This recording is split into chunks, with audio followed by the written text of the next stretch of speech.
is the most popular and favorite game in the world. Without doubt, football is the most popular sport in Africa and in Nigeria. Nigeria has produced many soccer legends around the world, such as Kenneth Boardman and many others. Nigeria is in West Africa. It's the most populous black nation in the world, as well as the 7th largest producer of oil. Nigeria is enriched in culture and tourism. Despite her richness in mineral resources and wealth, there is still huge poverty among the citizens. Nigeria is divided into states and ethnic groups such as Igbo, Hausa, and Yoruba.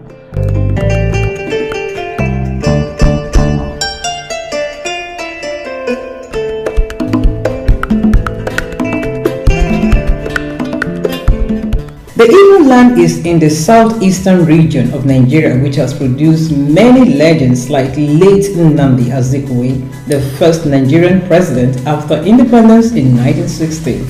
The Igbo land has other legends in other areas like football. All right. Not the one goal, Movie. your only brother. You know what we'll do? We are going to kiss. Let's do that. And in the music industry.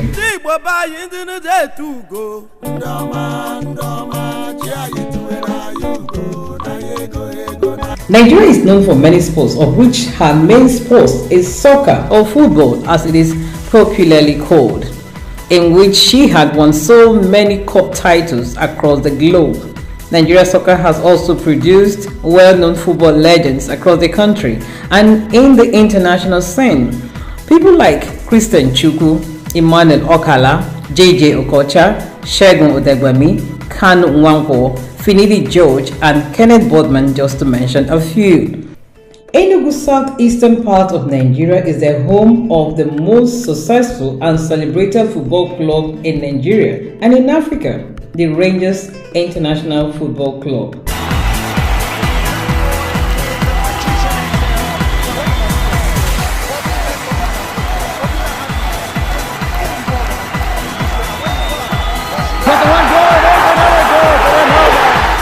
Join me now as we follow the life and times of an African and Nigerian legend. Talked about Kenny Boardman, the great defender out of Nigeria.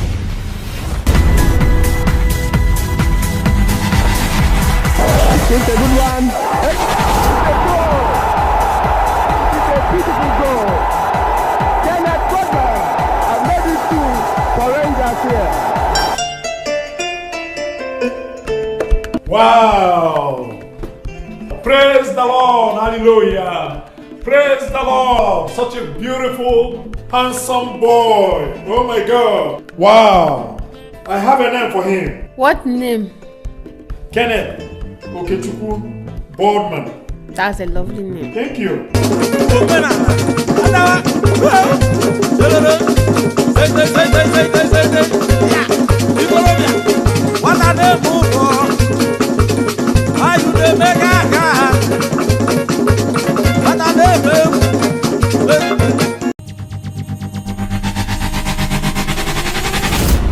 Kenneth started playing soccer for his elementary school team at the age of 6 years. He attended Methodist Elementary School, where he was the captain of the school soccer team. He later transferred to another elementary school called WTC, where he excelled and also became the captain of the school soccer team and made a name for himself and was respected by the teachers, principals, and his fellow students. In 1973, Kenneth enrolled in a Catholic high school called CIC as a freshman. This was one of the most popular schools in the state.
day, class. Today, we shall be discussing Nigeria football. You see, Nigeria has produced so many football legends across the country and in the international scene. Does any of you know any of the Nigerian football legends? Okay, you tell us. Nigeria has produced legends like Christian Chuku. He inspired me to have great interest in football. I will play for Rangers and Nigeria. Why are you laughing? You see, I love your courage and your dreams. But you have to pay attention to your studies, okay? Work hard on your football skills, and every other thing you have in mind will be possible. So whatever you have in mind to achieve, you will achieve, okay? As a freshman, he immediately made the team of the high school. In his second year of high school, he became the youngest player in the history of the school to make it to the high school soccer team.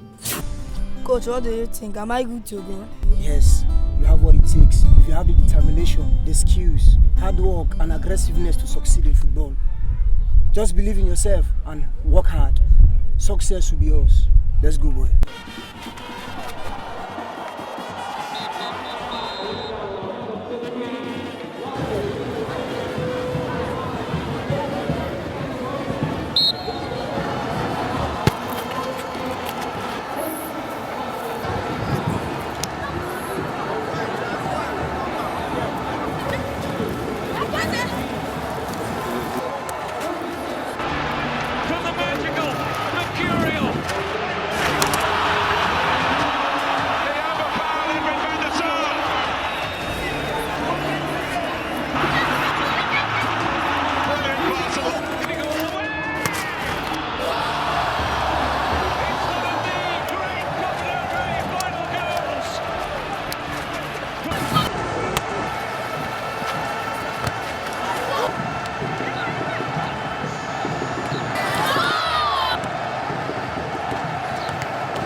He won many games for the high school and trophies during his year, and the school became a powerhouse in the state. The school was already popular for its academics. His performance earned him a call to join the biggest and most successful team in the country and Africa, Rangers International FC of ENUGU.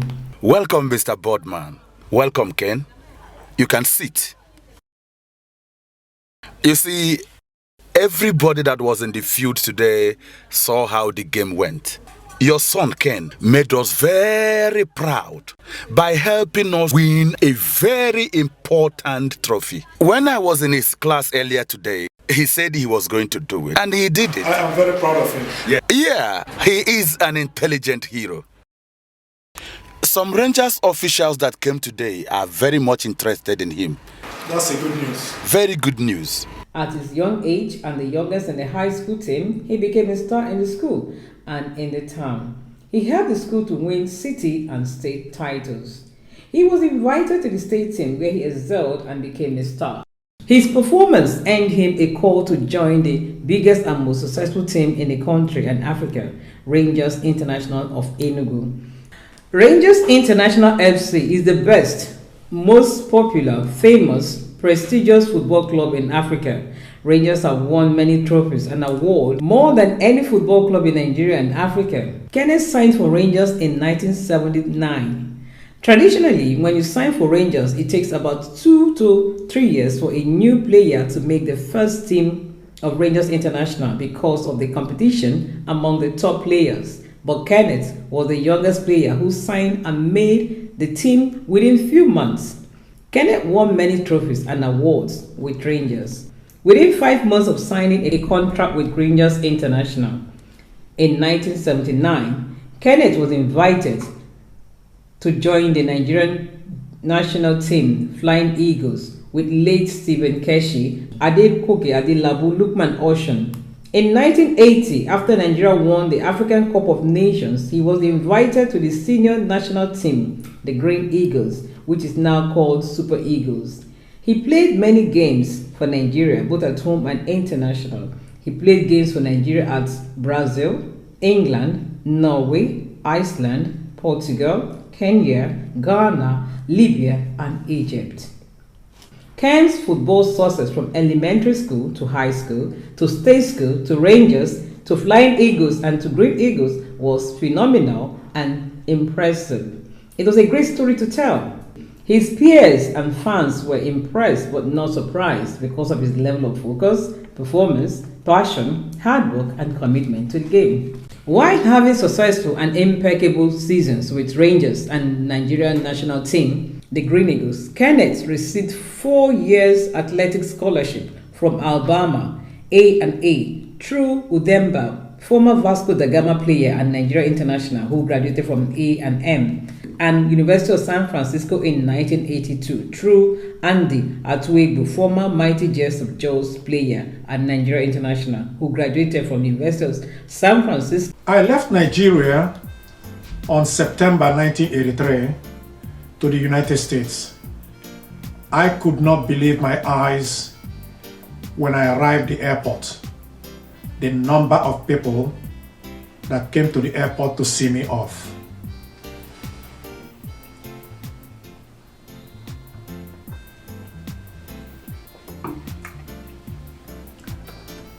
My family members, friends, and fans. It was a very emotional day and also a joyful day. It was an emotional day because I will miss my fans, family members, and friends. It was a joyful day because I will be traveling to the United States to pursue my dreams.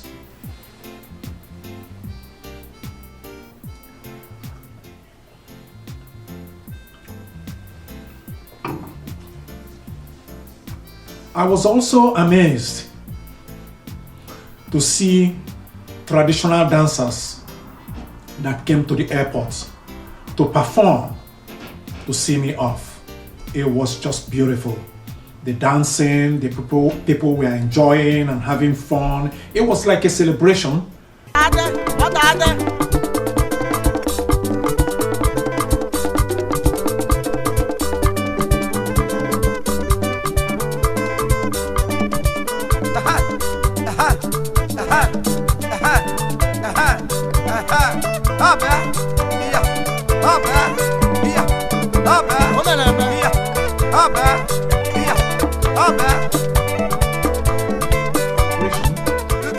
But I was glad that I made that decision to travel to the United States. Kenneth Boardman arrived at San Francisco Airport in September 1983. I arrived San Francisco Airport in September 1983 from Lagos. I was very excited when I arrived San Francisco. I have traveled all over the world, including England, Norway, Iceland, Ghana, Germany, Portugal, Sweden, and many other countries, but San Francisco was just beautiful. Very unique place, different kinds of people. It was just unbelievable. You can see the city. It's just a beautiful city. I love San Francisco. My friend came to the airport and picked me up and took me to the University of San Francisco.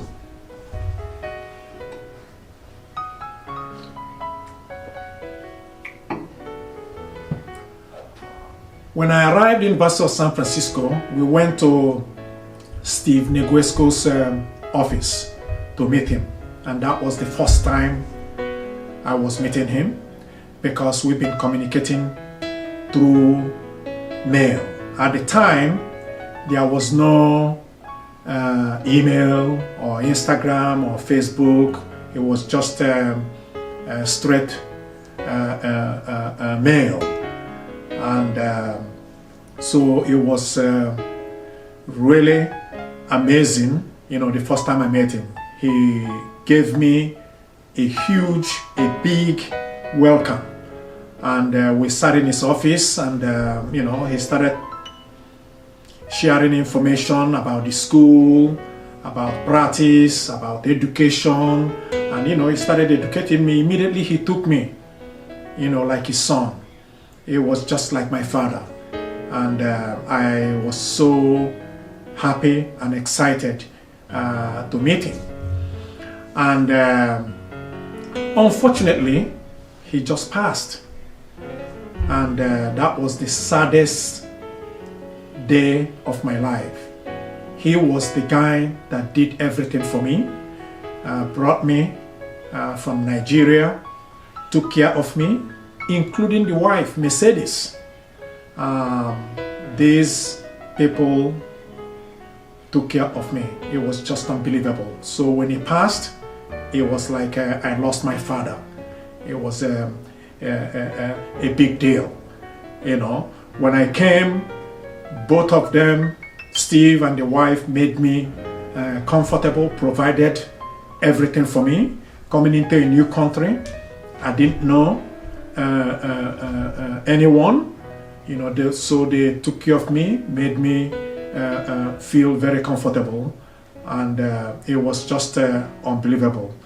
Then, after meeting him, I went to my room, and the next day, I was able to meet the players in our stadium, and it was just unbelievable how the players also welcomed me, and immediately I started making friends, and that was it. He attended the University of San Francisco for 4 years. During the 4 years, he was playing soccer for the University of San Francisco. He became the captain of the team in his 3rd year and 4th year. He was a superstar in the school and country university level. John Bustos here, teammate of Kenny Boardman from 1983 to 1986 at USF. Man, it was great playing with Kenny. The guy was built like a freight train. The strongest guy on our team, without a doubt.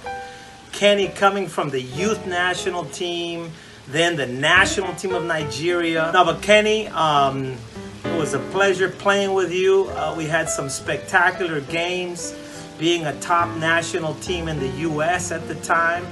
I know you won lots of awards, Kenny, every year. West Coast Player Team, All-American. So it was sensational.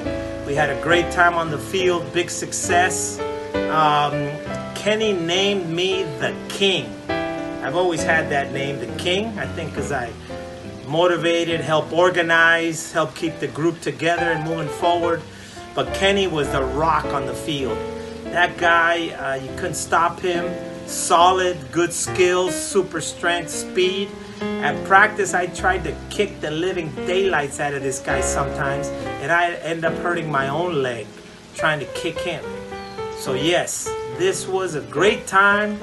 And Kenny, we knew you were going to go on to do some big things in life because you always had that determination and the drive, and you always played to win. You played for success. You never gave up. You were a fighter, man, and that's why I always liked learning from you, hanging around with you, playing with you. When I arrived in the United States, I realized that there are many cultural differences between Nigeria and the United States, such as the attitudes, food, mindset, and communication style. I came to the US with professional attitude, watching my diet, hard work, doing extra practice, avoiding alcohol, discipline, and high-level performance.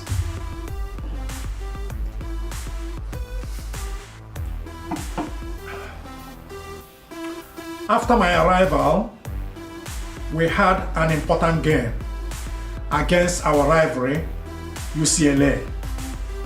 Very important game. Winning the game will help USF in national ranking. USF have won more national championship than any other school in United States. But UCLA was also a powerhouse. They've won many championships as well. One of my teammates invited me to a party a night before the UCLA game. And other players also were invited. So we went to the party. It was a fabulous party. A lot of drinks, a lot of ladies dancing, and it was just unbelievable. I really enjoyed the party, but as a disciplined player, I left 10 o'clock, 10 p.m. because I needed to rest before the game the next day.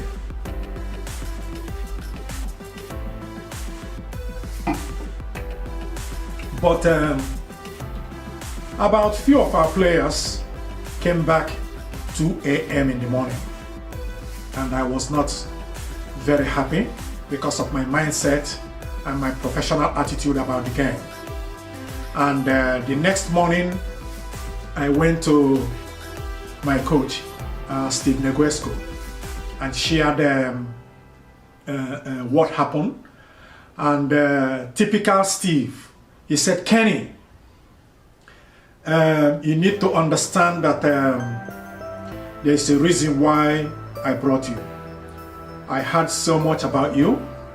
You are disciplined, hard work, attitude, and performance. You should understand that some of these players in our team are meatballs." It was so funny, Steve, calling the players meatballs.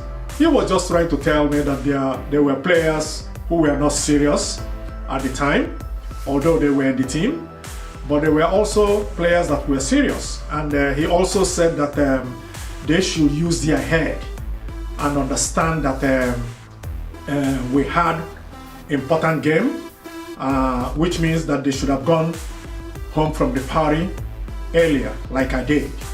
And he said to me, but I have to share this to you, Kenny.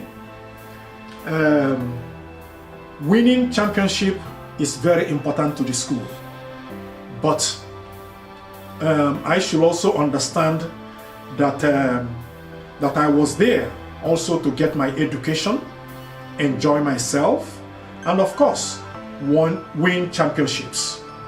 And anyway, after speaking with him, the next day we played the game. It was an unbelievable game against UCLA. First half, no score. I was overlapping from defense, trying to support the attack from the midfield and the forward, and I did all I could, and the game actually ended with goalless draw. And but it was a fantastic game. So after the game, the coaches from my team, Steve, and the press, I also had an interview after the game with the press, and the other teammates from UCLA. You know, they congratulated me, and because I had a fantastic game. But one thing I learned from Steve in that conversation, I realized that I was not just here at USF, University of San Francisco, to win trophies or to win games. I was also there for my education, to make sure that I graduate. I was also there to win championship and also to have fun. So having that discussion with Steve actually changed my mindset. I started to understand that it was just not the all about winning trophies and winning the games. That I was here in United States also to enjoy myself and also to obtain very good education. So that conversation actually helped me to understand what I was in US for, you know, because I came with that professional attitude. It's all about winning. And so I really learned a lot and from that conversation with Steve, and also the cultural difference in terms of how people perceive the game of soccer, and also how people multitask. It was not just winning the game, but also being able to enjoy yourself during the game, being able to enjoy yourself after the game, being able to obtain your education. It was just a good learning process for me. And you know, I learned a lot from that conversation with Steve. 2 games I remember playing with Kenny and talking to him before the game. Playing against 2 national powerhouses. Stanford, we went to play him at Stanford. Man, what a game we had. 4-0. And the beauty about that is I grew up in that area. So to go back and take them, and I don't mean just beat them, but we annihilated them 4-0. Kenny was unstoppable that game. The other game was against UCLA, another powerhouse. We go down to LA to play them, and we also knocked them off 3-1. So anyways, obviously leadership on the field by example, and with the drive that you couldn't see. I mean, you would see this guy just get through anybody that would get in his way, was always Kenny. So those were 2 highlights of our game. And you know, football is not just about the football, it's enjoying the life all around the football. So with Kenny, you know, after the games, all of us that were international and had different backgrounds in life, you know, we would party, we would go out and hit the town a little bit, you know, enough, not overdoing it, but we had the perfect balance. And that's where Kenny would always say, hey, let's go do this, but the king would say, Kenny, not too much, bro. We got to keep those tough muscles of yours ready for the next match. But good times. This is a guy that came from Nigeria, learned to fight for everything he's got, comes to San Francisco, an international city, and delivers. He delivered for his teammates, delivered for the school, and delivered for his friends, because I always enjoyed playing with him and being his friend. Kenny, we love you. Do great things in life, and you know, John Bustos, the king. You always got a friend here you're going to count on. I went to a party organized by the athletic department, and that party involved parents, teachers, players from different sports: basketball, baseball, soccer, tennis. And in that party, it was a buffet party. You know, of course, we had alcohol as well. And you know, coming from Nigeria, I wasn't used to buffet. Usually when you go to a restaurant, they serve you, or you say what you want and they serve you. And so I went around looking at different kinds of food. All this food, I wasn't used to those foods. I was for some reason looking for egusi, pounded yam, rice, plantain, the Nigerian food that I was used to. For some reason I was looking, maybe I can find those food. But anyway, one of the players told me to try pizza, and I first asked him what was that. He said pizza. I said okay, maybe I will try, but it looks like kid's poo-poo. It looks like shit. Oh my God, everybody there, people overheard me, and with my accent, well, everybody looked at me, and people started to laugh. I started to laugh myself, you know. And typical me, I decided to try the pizza, and unbelievable. When I tried it, I fell in love with pizza, and my teammates, they couldn't believe it. They all started to come one by one, asking me, "Oh, Kenny, what's going on? I thought you didn't like pizza. I thought you called it poo-poo and shit, and you now eating it." I said, "Guys, I have to confess, this is delicious. I love it." And everybody started to laugh, and that was history. I started to like pizza. After the party, every Friday I will order pizza from a restaurant called Pascuala's. Fantastic. Actually, the ones that I ordered from Pascuala's was much better than the ones they brought in the party. So, and that was it. And I always order on Fridays. And of course, I will get my 6 packs of Heineken. And so when I got married, I had kids, and they loved pizza. It became a family meal. And now when I think back, you know, in those days, the way and what I said about pizza and what is happening now with my kids and my family, how we love pizza, is just unbelievable. This is a typical example of cultural differences.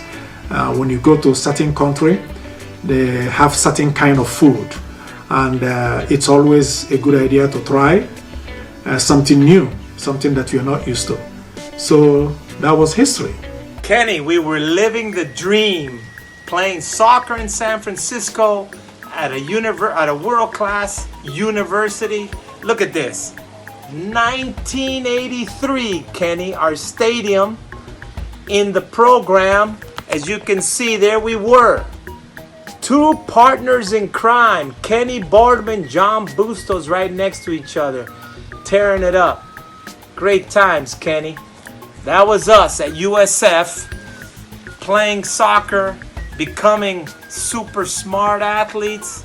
That's what it was all about, and a super opportunity for all of us. We also had good times. Remember this one, Kenny? At a barbecue after a game. Look at this. Kenny would never stop eating. That's why he had all those muscles. Look how skinny and young that guy was. What a great time, Kenny. We lived it up, man. Need to keep playing soccer now. We hope the new generations come and enjoy all the good times we did with great times. Peace, Kenny. In 1983, when I arrived from Nigeria to the United States, I received full athletic scholarship, and I was so excited to receive full scholarship at the University of San Francisco. But the disadvantage was that the school cannot give you pocket money or cash for any reason, including the coaches can be paid, because the NCAA rule specified that if you receive money from athletic department or the coach or anyone, you will be considered a professional player, which means you will lose your scholarship.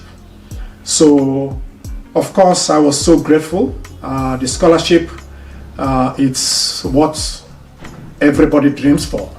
And for me to receive that, coming from Nigeria to the United States, was a big deal. I was grateful to the God to receive that.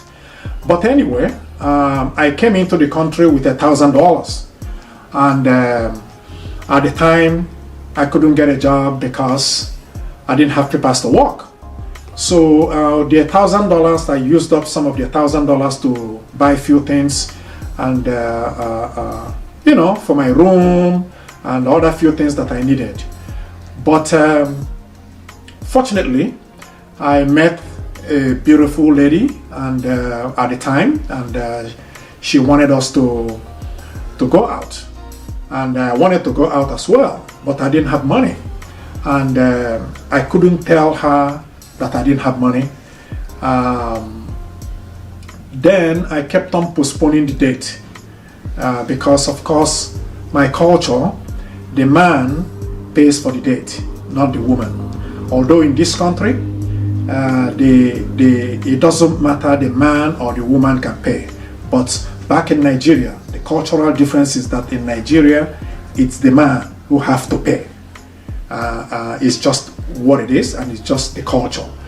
And so I kept on postponing the date for about 6 months. And finally, I transferred money from my account in Nigeria to the United States, which took about, I believe, about 2 months, to arrive. I think it was even more than 2 months, about 3 to 4 months to arrive, just to tell you how things have changed. Now you can transfer money within few hours or few minutes. You receive the money in the United States from all over the world. But then the wire takes about sometimes 3 months, 4 months, 2 months, depending on the company that you're using. So when the money arrived, I was so excited because then I could go out, have fun, have enough money to spend, as the school cannot pay me. So I asked her out. I said, let's go. Now I have enough money. So we went out, and I had to tell her the reason why we haven't gone out for about 6 months. And she's just cracked up and started to laugh. And I was laughing too. It was a funny story to her because she wasn't used to that. But for me, it's the culture. I cannot let her pay. I'm the guy who's supposed to pay. So it was just a fun dinner that we had, me telling her the story and the laughter and her, saying that she could have paid. And I kept on saying that, it's my culture. I just couldn't have let her to pay. So it was a very interesting experience and cultural difference. When I arrived in the United States, I was so excited. I love to dance. I love to go to clubs. But one of the things that I actually wanted to see live was going to a strip club, to see naked women. And, because in those days I was a young boy, we used to see all this stuff in videos. So for some reason, I was all excited thinking about that. I know regular people or somebody won't be thinking about that, but it was one of the things that I really wanted to do, because I used to see that in movies. And back in Nigeria, those things were not so popular. It wasn't just the culture. And of course, in the United States, there are many places you can go and experience that yourself. So as a young boy, coming to US, it was very important for me to go live, to see that. So one day, I went to Broadway, and it was just unbelievable. So many people, not a very big club. It was a very medium-sized club, but a lot of people, a lot of men, a lot of women, and there were a lot of strippers, dancing, and people were giving them money. It was just unbelievable, and it was so exciting for me. I know back home in those days, it wasn't something that you want to talk about because it wasn't really actually the culture, but in US it was just part of everyday life. There are multiple places you can go and experience that. So it was a big deal for me, but I actually had fun, going to the strip club in Broadway in San Francisco. And that was one of the cultural shocks that I experienced when I came. One of the interesting and funny experiences and cultural differences between United States and Nigeria. One example is when somebody bump into you, usually they say, "Excuse me." And when somebody bump into you, normally in Nigeria, they say, "I'm sorry," because they bump into you. And here, they say, "Excuse me." And I couldn't get it at the beginning. Why somebody that bumped into me, who's supposed to say, "I'm sorry," will tell me, excuse me.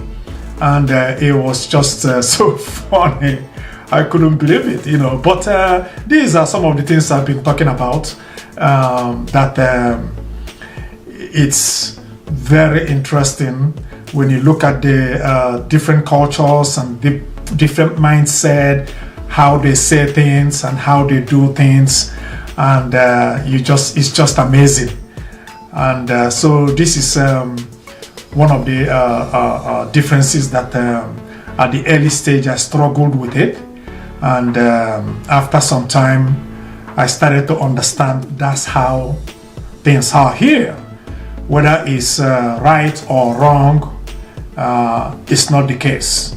The bottom line is, this is how things are being done here. And so a lot of people also who came from Europe and different parts of the world, they experienced the same thing. They felt the same way like someone coming from Africa. You know, when you bump into somebody, you say, "I'm sorry," instead of saying, "Excuse me." So it's just an interesting observation. I spent 4 years at the University of San Francisco. During the 4 years, I really enjoyed myself traveling, partying, going to the beach, and dancing. I won many trophies at the University of San Francisco, such as the MVP West Coast Conference and USF MVP. After my graduation in 1987 with BS in marketing, I contacted my friend whom I played with in Nigerian national team, Stephen Keshi, who was playing in Europe at the time. So Stephen Keshi introduced me to his manager, Luis de Reis. And Luis de Reis connected me with a team called FC Menan. And I went and tried out with the team, and I made the team and signed a contract with FC Menan.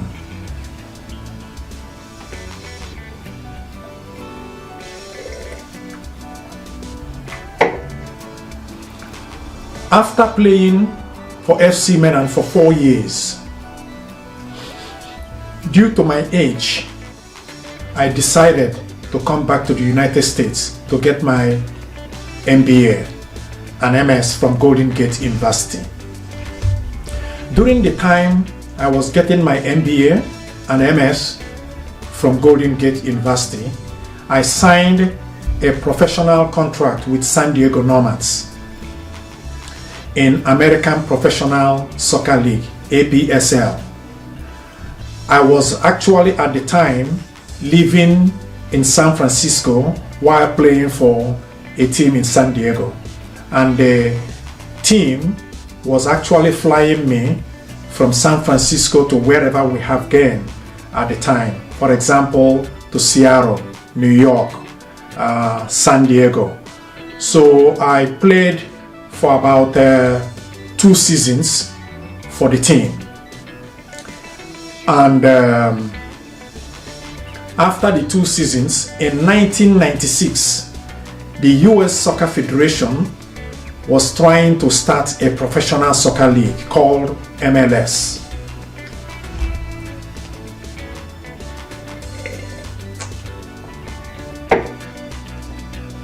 I actually participated in the tryout in Los Angeles, and I was offered a contract after the tryout. They selected many players. So many players in the United States came in a tryout called the Combine in Los Angeles. So after that tryout, I was actually selected and offered a contract. But I later declined the contract because of the limited compensation they were offering players at the time. I thought about it, and I already have a degree. I could make more money with my MBA and also my undergraduate degree instead of playing in MLS, because it would have taken me a long time to get a high level compensation, and during that time I would have retired. So I decided not to play in MLS. I moved on to my career in business and entrepreneurship, and that was it. That was how I retired fully. Kenneth Goldman started university in Nigeria in 2007 called SKB Executive Business Program. He negotiated and partnered with Lincoln University President Dr. Brudowski. When we do something, we want to see the results. And you got the result, and you will be given our diplomas which confirm their degrees. So again, congratulations. SKB Executive Business School was flying the professors from the Lincoln University, USA to Nigeria to teach in the program. The program was a success. The program graduated over 400 Nigerians. I'm overwhelmed. Thank you all of you for coming here. For making applause.